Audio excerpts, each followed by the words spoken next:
Hey everyone, so in this unit we are looking at this idea of what's happening in this picture, where these two planes are flying at very high rates of speed, yet the larger plane can fuel the smaller plane. The reason that this is able to happen is due to something called relative motion, meaning that all motion is relative to a particular frame of reference. And all frame of reference is really a fancy way of saying point of view. So first question there says, are you at rest while you're sitting watching this video? Relative to the ground, yes, you are at rest. But if we take our perspective to be out in space and we look back at you, no. The Earth is rotating, so technically you are moving with respect to the stars, but not with respect to the ground. The other thing you could say is, well, if we backed out even further, that planets go around the sun, so yes, there's a lot of ways we can say that from different points of view you are actually in motion. Vector addition is a way that we can solve problems with relative motion. Combining vectors to find a resultant is a very easy way of solving problems. In this video here I'd like to show you a quick idea of what I'm talking about with this idea of frames of reference or points of view. We're used to seeing things from a particular point of view. That is, from a particular frame of reference. And things look different to us under different circumstances. At the moment, things look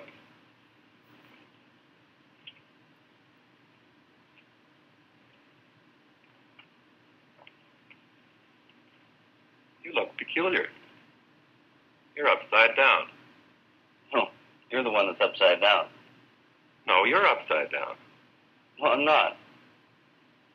He's the one that's upside down, isn't he? Well, let's toss for it. All right. Okay.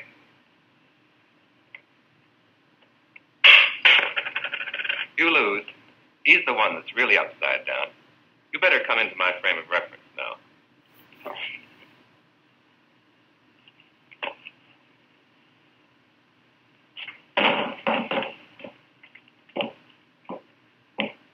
My frame of reference was inverted from what it usually is. That view of things would be normal for me if I normally walked on my hands.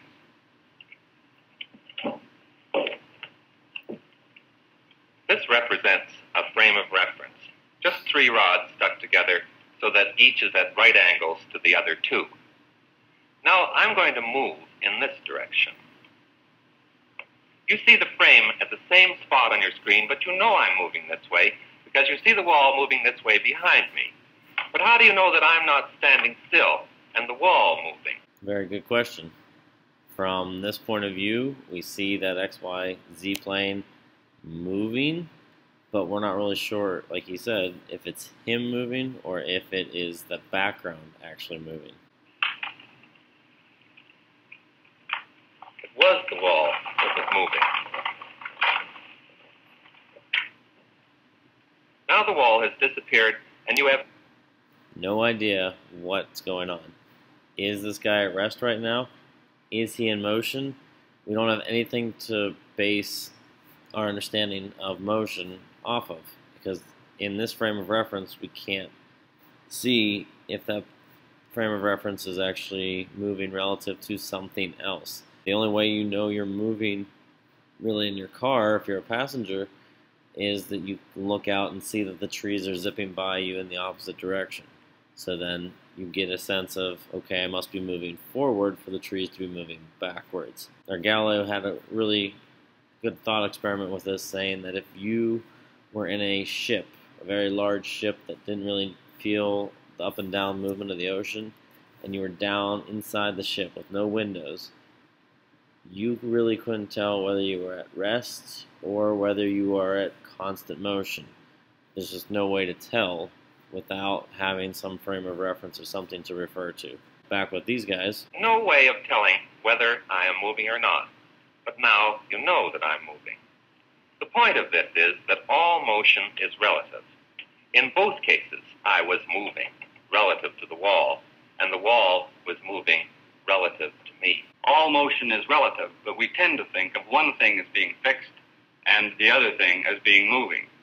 We usually think of the Earth as fixed, and walls are usually fixed to the Earth, so perhaps you were surprised the first time when it was the wall that was moving and not Dr. Hume. So the way we can write some example problems here, say someone on a conveyor belt or a people mover at the airport. I've got two things written down there, like the velocity of p with respect to m and the velocity of m with respect to g. Those are just subscripts to describe what's happening and which velocity we're talking about. If the people mover has a velocity of 2 meters per second, anyone that stands on that and does not move will move with respect to the ground at whatever rate the people mover pushes them. In this case, 2 meters per second towards the right. However, if someone wants to be fun and run in the other direction, that's what that top velocity is, the velocity of the person with respect to the mover. In this case, the person is moving -5 meters per second with respect to the actual mover. So the question would be, well, how fast is this person moving with respect to the ground? The vector I'm looking for is the velocity of the person with respect to ground. And to do that with our variables, you can write the velocity of the person with respect to the mover plus the velocity of the mover with respect to the ground. When writing these out in vector notation, you can see I'm doing the addition of these two vectors, and to get a final vector that is person with respect to ground, what you need to do is eliminate the common term here. Both variables have m as their common term. If I write person with respect to mover plus mover with respect to ground, really, in the end, I will have the person with respect to ground. Those two little inside subscripts will cancel out and give you the answer you're looking for. If I do that, I can see that person with respect to our mover is the first vector I want to add. I'll do that in blue. So there's the first vector. I'm going to add that to the second vector, which is mover with respect to ground. Heads off this way. And the resultant is the relative motion. Right here is the velocity of the person with respect to ground. And if I wanted to show you that mathematically, we know that the person with respect to mover is moving -5 meters per second, plus the mover is 2 meters per second towards the east, so that gives a final speed of 3 meters per second with respect to the ground. So really, people that are standing, waiting for an airplane, or sitting at a cafe watching this person go by on the people mover, sees them only moving at -3 towards the west and not the -5. People that would actually see the -5 velocity would be people that are standing on this mover watching the person run in the opposite direction. So that's the person that would actually measure the -5, because their point of view is from being on the mover with the person. Another common example that you guys are used to is when you're riding in a car or driving. When two cars are going in the same direction, but let's say that one car is moving at a different speed.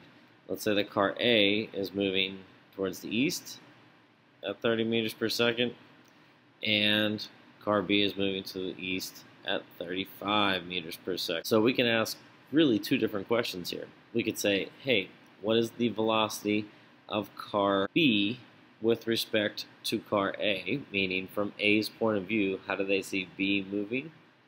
And we could also ask the reverse of that. What is A's apparent motion or relative motion with respect or the point of view of car B? So what that means is that I could do two different problems here. I could do B with respect to A, or I could do A with respect to B. Either way, you can see in my subscripts, I want to get rid of that G factor there, that ground factor when doing these vector additions. We could pick either one to do first. Let's do B with respect to A. If you are sitting in car A and car B is passing you, what do you see? Well, I want to get B first. I'm going to write velocity of B with respect to ground plus the velocity of ground with respect to A. You can see now I have the two ground factors in the middle, so that means they'll cancel out and give me my vector resultant. But if you look at my terminology there, up top I have 30 meters per second of A with respect to ground, and down here in my equation I have ground with respect to A. When I flip the subscripts, all I'm doing is taking the reverse of the original vector. So this vector is 35 meters per second, B with respect to G, and the reverse of positive 30 is negative 30 meters per second. If you wanted me to do that through vector addition, B with respect to G, there's B with G, and in reverse is G with respect to A, which gives you the overall resultant of 5 meters per second. I know that if I'm sitting in car A and I watch car B pass me, it only looks like car B is only moving at 5 meters per second, because from my point of view, sitting in car A, I think that everything in the world should be moving at 30 meters per second. If things are not moving at 30 meters per second, if they are at rest or if they are in motion, then I measure their velocity with respect to my frame of reference. And that's really what relative motion is doing for us. So from my point of view, car B is only moving 5 meters per second forward. If I want to do the reverse of that,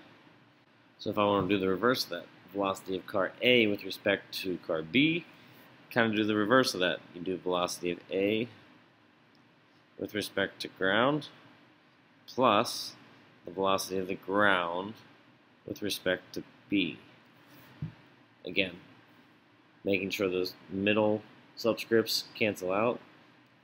That means I can write velocity of A, which is 30 meters per second, plus the reverse of the other vector, B with respect to G. That is a negative 35 meters per second. In the end,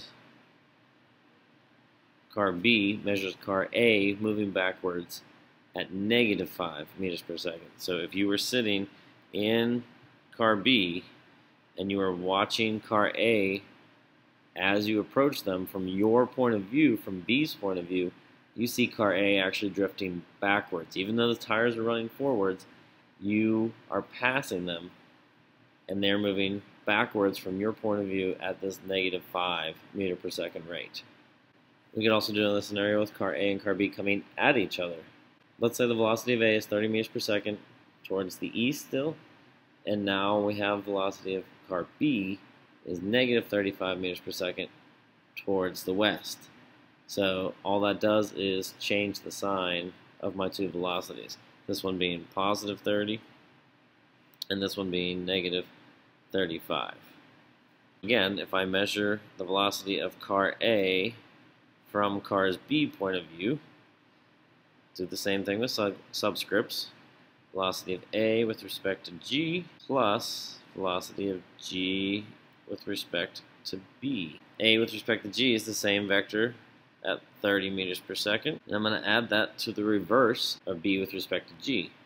So that means the reverse of negative 35 is positive 35. So really, from A's point of view in this head-on terrible scenario, A measures B coming at it, combination or a resulting motion of 65 meters per second. And I think of this all the time when I'm driving down the road with Pleasant Valley and Turnpike. As I head towards Murraysville, you're heading with traffic that's going at least 70 miles an hour on the Turnpike, and you're going 35 miles an hour on Pleasant Valley, so it only looks like the trucks are going 35 miles an hour faster than you on the Turnpike, but when you head in the opposite direction and you're heading back into Penn Trafford, it looks like those trucks and cars are flying at you at a much higher rate of speed, just based on your relative motion. Down the road here, you can see that my speed must be greater than that car on the right, and from my point of view, it looks like they're going backwards at, say, 5 miles an hour. The car in front of me looks like it's not even moving because it's going the same rate as me the entire trip. Cars coming on the left side of the road, they're coming at me at a much higher rate of speed because of our vector addition, we're actually going twice the speed towards each other. So if I'm going 50 and they're going 50, we end up going 100 miles an hour towards each other. Same thing here on the parkway. As you drive along and you see that white car pass me, I'm going 55, 60 miles an hour. That car is passing me at a rate about 5 miles an hour. So they're going at least 65 down the parkway, a little faster than the speed limit. The person that would measure both of us speeding would be a cop on the side of the road because their speed with respect to the ground would be 0. And the last example here is driving home on Pleasant Valley Road. You can see any of the cars in the left lane coming at me are coming about twice the speed towards me due to our relative motion. Same with those cars in the turnpike. And the cars in the far lane over there, actually I'm moving at a higher rate of speed because of some traffic incident on that side. Just based on relative motion, we can assume that what is happening from our point of view is always happening, and everybody else, we measure their speeds based on our perspective.